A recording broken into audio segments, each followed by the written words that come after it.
Hello, everyone, and welcome to another horrific review. Tonight we are discussing Beetlejuice Beetlejuice, directed by Tim Burton. After a family tragedy, 3 generations of the Deetz family return home to Winter River. Still haunted by Beetlejuice, Lydia's life is turned upside down when her teenage daughter Astrid accidentally opens a portal to the afterlife. All right, I wasn't too sure what to think of this going in, to be honest. It was one of those kind of be a lot of fun or just member berries. You know what the current zeitgeist is with remakes, prequels, requels, sequels, blah blah blah blah blah. And this sequel has been talked about for about 20 years in the making, sort of thing. I'll be honest, I was pleasantly surprised. It manages to maintain the same aesthetics. So you're going in, you feel like you're going to do a Beetlejuice movie.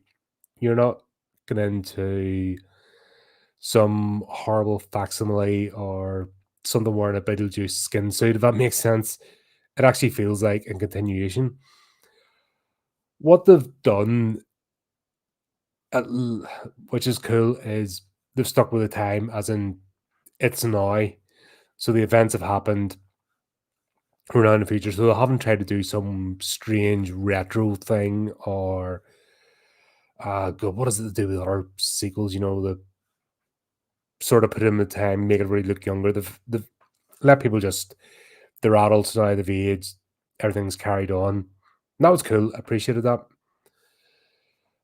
So we'll have Lydia, as we've seen from the trailer. She is now a paranormal investigation host.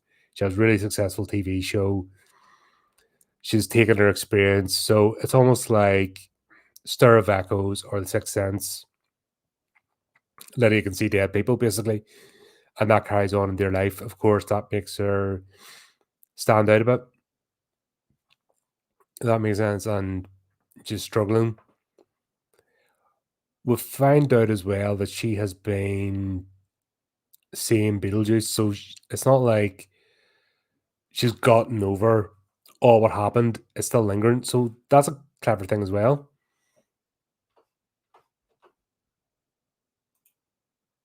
Oh, right. Hey, Chris.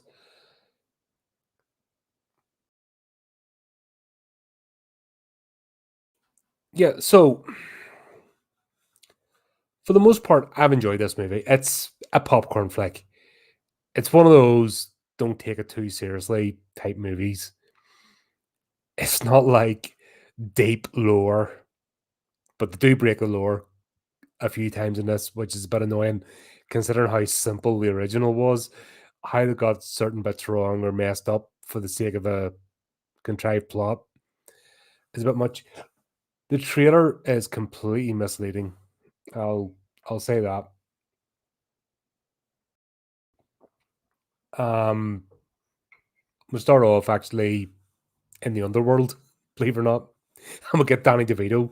I haven't seen him in a film in years. God, I can't even remember what the last one he was in, but I mean decades since I've seen Danny DeVito in a movie. So he's playing a janitor. He's only a bit character in this, and I just felt myself going, "Yay!" Just here's the thing, right? Who's this movie for? Is it for people my age who remember the original to go, "Yay, member Barry! Yay, member Barry!" or blast from the past in terms of the actors, etc. Is that what we're going for? Is it meant to be for a new audience? But with this movie, I'm not seeing a handing over of the torch, if that makes sense. So I think you can be a bit confused as the audience as what this is for. Obviously, I'm doing this for a wee bit now, so I'm sort of look behind. I don't think there's any future direction with this. I don't think there's any plan to make it into like a fully fledged franchise.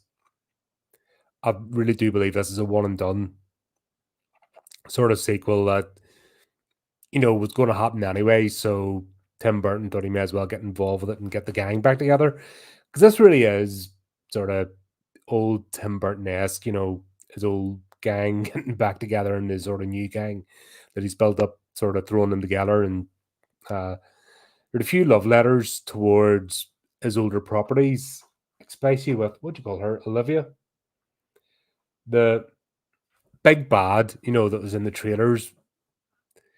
There's a bit of a corpse bride thing going on. You probably see it from the trailer, but they actually really do ham it up that he's sort of giving a love letter to his own project, which a wee bit pretentious, but I didn't mind it because there is a sense of good humor with this. So I was sort of letting it go. So the first half of this movie is a bit on the slow side, and there's a lot of member berries and stuff to keep you going, which was fair enough. It's really the sort of second half of the second act that this starts to ramp up a bit, and we get into the actual plot. You're kind of going through the first half of going, okay, where are we going here? Where is this actually going? And that's what I think that's maybe what people will have a complaint about. If you're sitting watching this movie, you really are sort of going, okay, we're revisiting the Deetz house. We know what Lydia is doing. We know what Darla's doing. Sorry, Delilah. Delia, even. Let's try that one. It all centers around Charles's death, obviously. That's not a spoiler. I'm going to try and avoid spoilers with this, seeing it's just out. But it's all done in the trailer. So it's all centered around Charles dies, tragic circumstances, and it's the aftermath of that. We'll find out that, of course, Lydia and Astrid are estranged. And they've got over things, and we find out it's because of her father's death. Astrid's father, Delia's first husband. Now she's out with this bloke Rory, and a lot of stuff's kind of telegraphed who the villains are in this. Jenna Ortega she just wouldn't planks her way through this. That wee girl is not inspiring. No offense to her, like I don't no problems. She seems to be a nice girl, seems to come across nice, as in not a big dick, but God, she has no screen presence whatsoever. And especially when she's acting alongside the likes of Winona Ryder, she has no hope in hell. Like she's nothing. And how long is she going to play the school kid? She's in her 20s now. How long is she going to be able to keep that going? Because time's running out for that. So where's she going as an actor? Because she's really not owning the screen in her own right. So I don't see the wee girl lasting too long. She might be a bit of a pop icon, but eventually she's unfortunately going to age out very quickly and disappear. I genuinely see that, and that's not me saying it out of malice. I reckon 5 years she's done being a superstar, because how fickle she's got, the sort of fickle crowd supporting her, and you know what they're like. The minute she stops being, as I say, a cute little girl anymore, they'll get tired of her. And this is her chance. It's these sort of movies when you see her going up against. I mean, she's starring up alongside Michael Keaton, Winona Ryder, flipping Willem Dafoe is such a random element in this, but still, and she's really not. She's not matching up, and unfortunately, movies like this really show her up to sort of be the flash in the pan that she is. And I genuinely don't mean that with any malice. It's just an observation, and it's a shame because this is the sort of movie. Because the likes of the Wednesday stuff, I mean, that's she can only do that for so long, and she's not, I mean, that's limited. She hasn't really done anything that screams that she's, a star in her own right. Which, once again, it's a shame because she seems like she's not obnoxious. There's plenty of actors out there her age that are just insufferable. So I don't know what she's going to do, to be honest. I don't know where she's going to fit in because she's limited time in the role she's playing right now, and I don't see her progressing into more meaty roles. There's Winona Ryder. She just stepped into the role of Lydia Deetz as an adult, and you could picture it. You could picture it 30 years later. Um, this is her show. It's funny, but Winona Ryder is the main character in this, and she's brilliant in it, and she just owns it. Like, there's a lot of fluff in this that could have been taken out, and I think that's the audience are seeing it. The whole Astrid thing, meh. Um, the oh my god, I didn't put her name down. The flipping. Sorry, I'm gonna have to look this up now. Olivia, is it Olivia?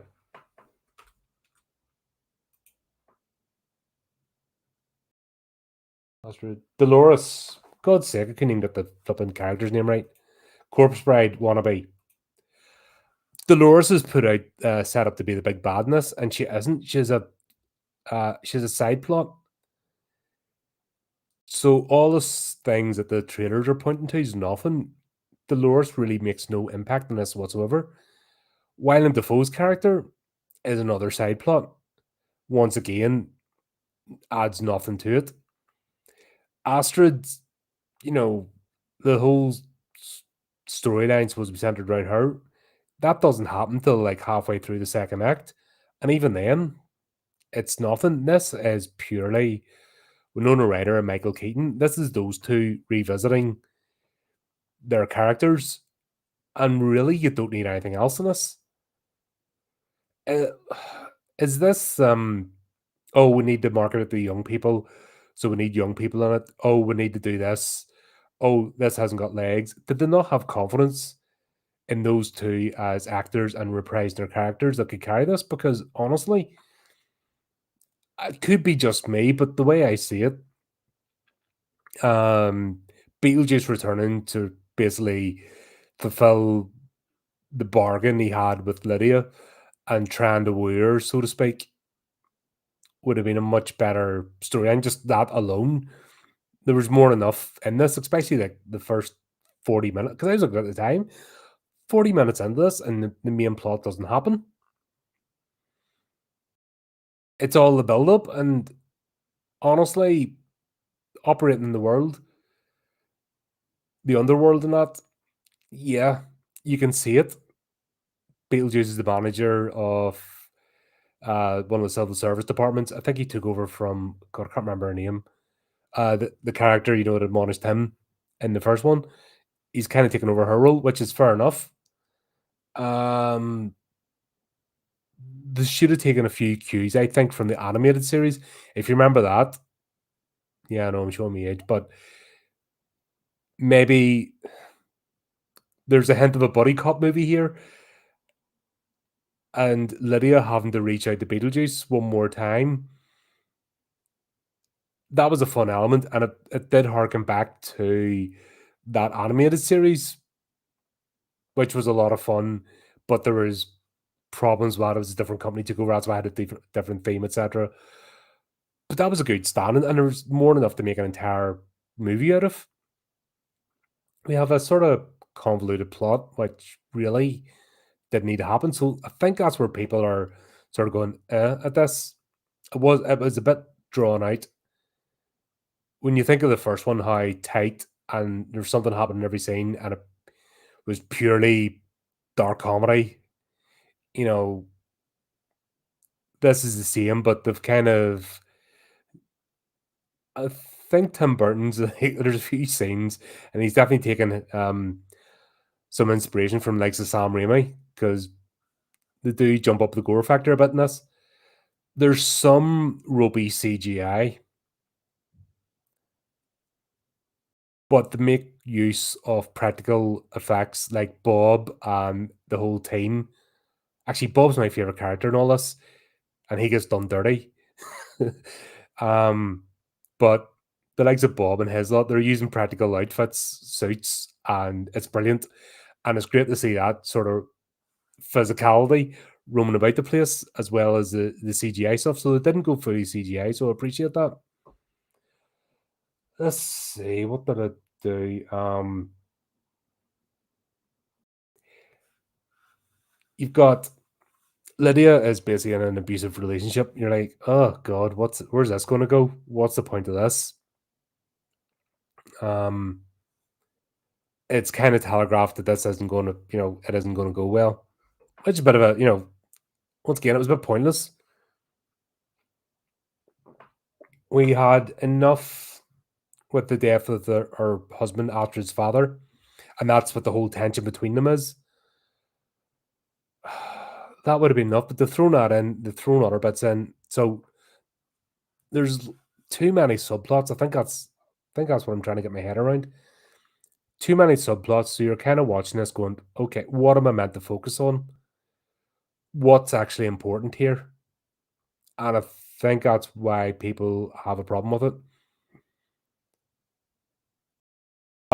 Yeah, by the second half of the movie, like into the second act, I was starting to have a problem with it. It was getting a bit sort of wearing me down because they'd more than enough time and they could have tied up a lot of loose ends before going to the main plot, and they didn't. They left them hanging open right to the very end.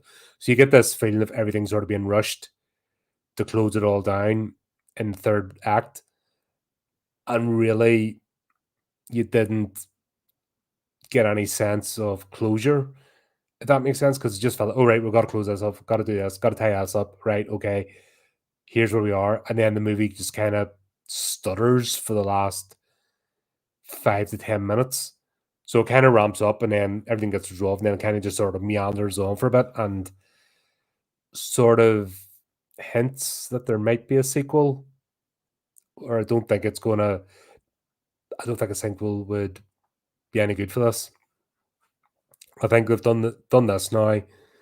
Just put it to bed, because if they do another one, they're really going to ruin the whole franchise. And I know Hollywood don't care; they're just any property they can mine at the moment to pump out product because they're in shit state. I get it; they're just going to keep charging on till they're forced to stop. Um, yeah, Jenna Ortega playing Astrid, she just plays the same character she always plays, so there's nothing really different there. Michael Keaton as Beetlejuice is pretty much the same. I mean, he gives it all. He's let down a few times by a weak plot, but I don't know. I think they should have just let him have a bit of his own sense of drama and maybe played the two. They were trying to sort of do it, but they did it very weakly of playing him in the underworld going about his life, her in the living realm going about hers, and get rid of Dolores. She served no purpose in this whatsoever. Get rid of Rory. He served no purpose in this whatsoever. It was cool. I don't know. I think we should have had something with Barbara and Adam. They were kind of just written out of it. I don't know whether it was a thing with the actors or not, but we should have had some sort of send off for them. They were kind of, their characters were kind of done dirty in the legacy, especially when they're going back to the original house, etc., and using the model again. They should have been done better, but they weren't. Um,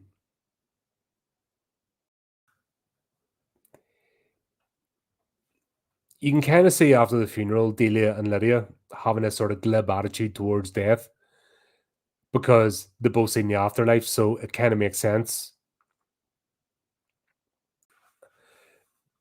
And but they didn't play enough with it.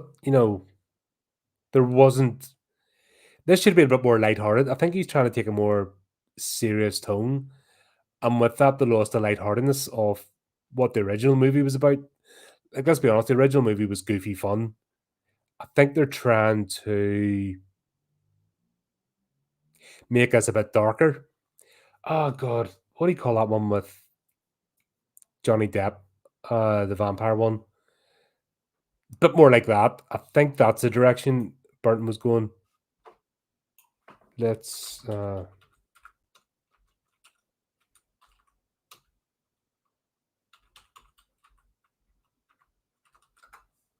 Dark Shadows. God, I keep forgetting that movie. Chris, we need to do that sometime.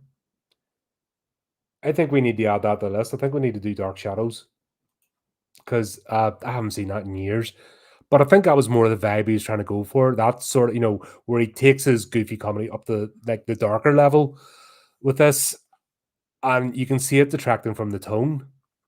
Now I know he probably didn't want a replication of the first one, but they they took away the fun of the first one with this. It's almost like they're skipping over that bit.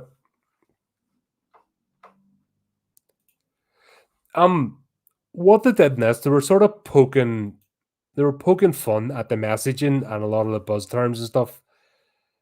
They did it with a bit of tongue in cheek aspect,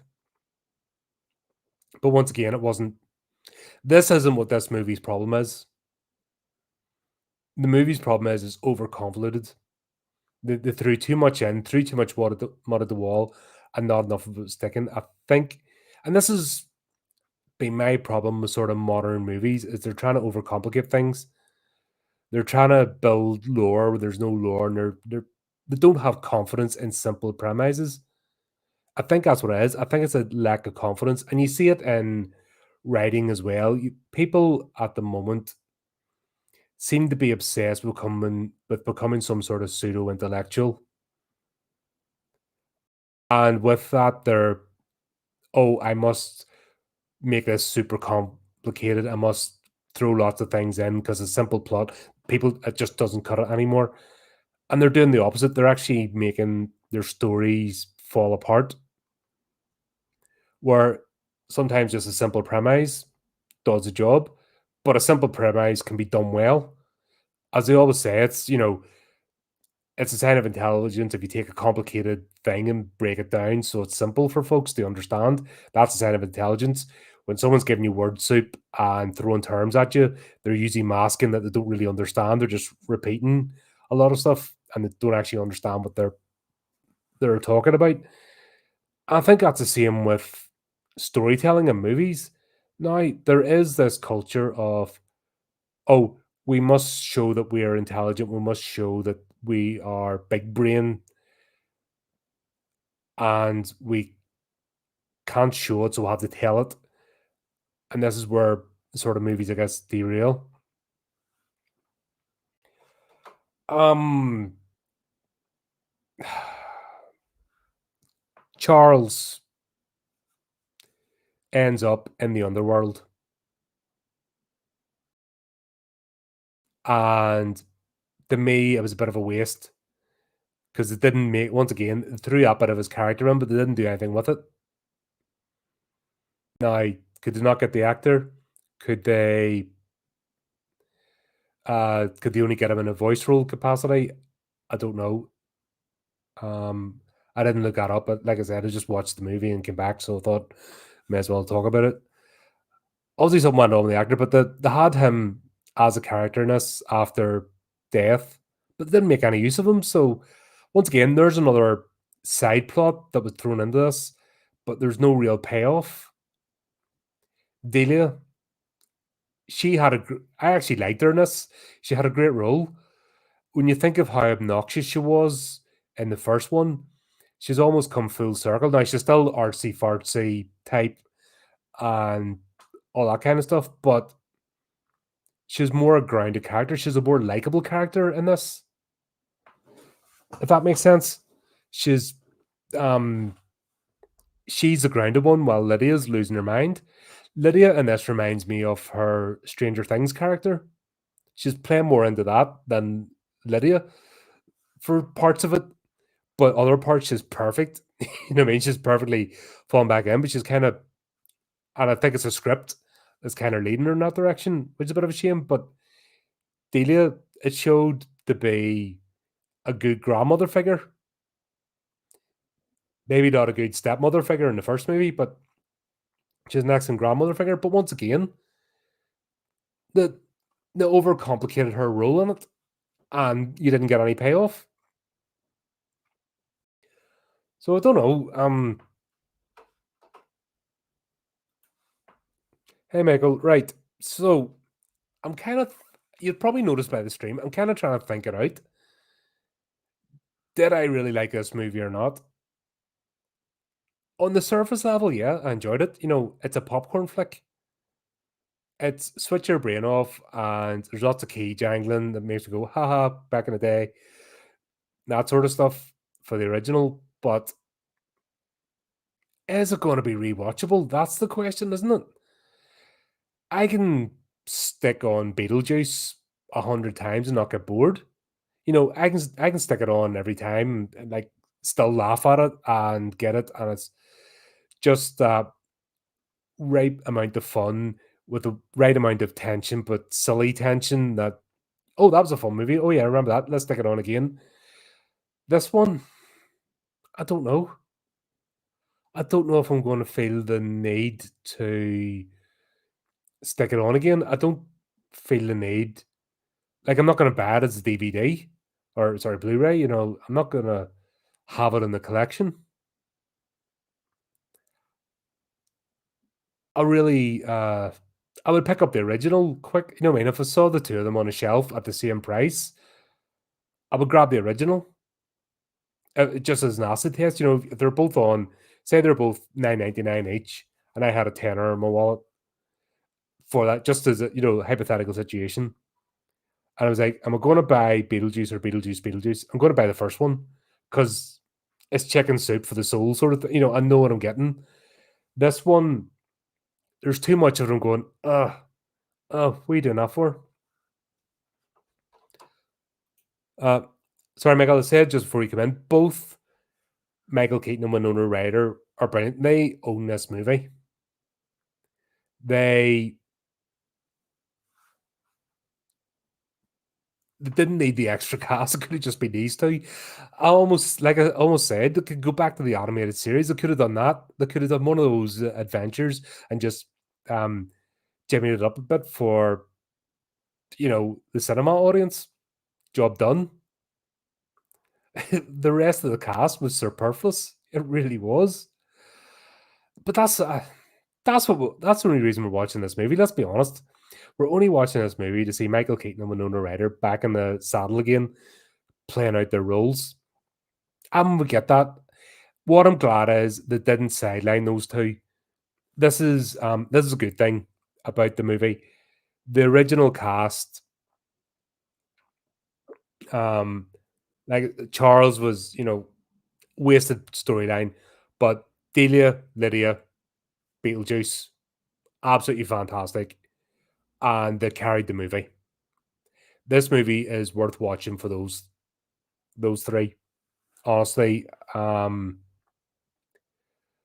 whole side story with Jeremy and Astrid, if that had been the only thing, what I mean, if that had been coming together that brought Beetlejuice and Lydia together without all the other convoluted stuff going on, that would have been enough.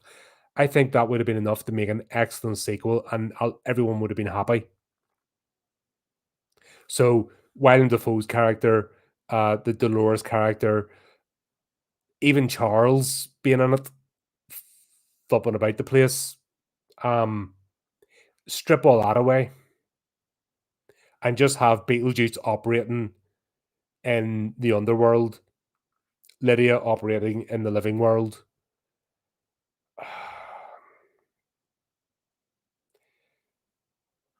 The husband, the dad, Astrid's dad thing, that's another one.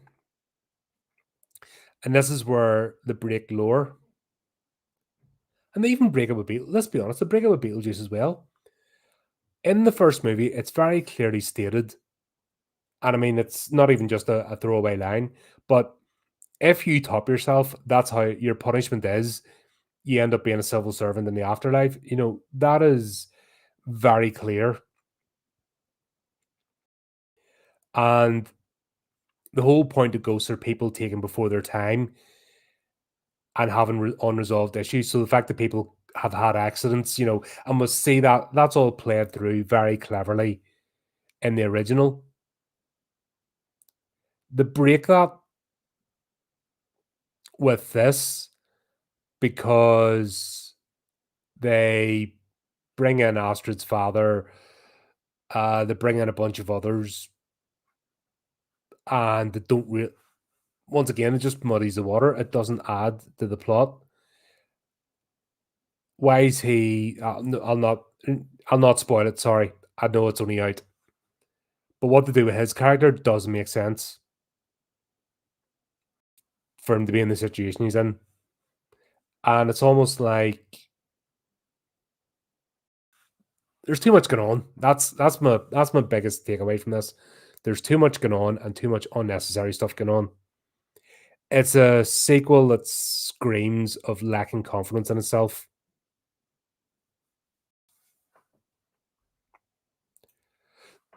This is the point I'm making. He did, and they're superfluous. That didn't add anything. They brought on all these extra side plots, and they didn't add to the movie. They actually muddied the complicated it when there was no need. So there's a lot of stuff that he could have just pared away. He didn't need to add it in, and this would have been a brilliant. Young and old would have got this. But there you go. That's what it is. So for the most part, I didn't hate it. And I didn't not like it. It was fun. The elements that kept me on board were done true. All the extra stuff is what kind of makes it go, what are you doing this for? And the ending was really there's really no need. When you think of the ending of Beetlejuice and it's on a high, and it's all fun and that kind of stuff. There was an opportunity here for Lydia and Astrid. Now that Astrid gets where Lydia is coming from, let's put it like that. Shit, this is hard not to spoil. But there was a chance for those two to come together in good humor. And they didn't do it. They actually nicked stuff from Terrifier 2. They nicked a few things from Terrifier 2, which and this is also where I'm getting the Sam Raimi sort of element, and the Dark Shadows, where he's tried to make a spooky ending, a tense ending, and it just kills the vibe. You know what I mean? It's not the same vibe as the first one.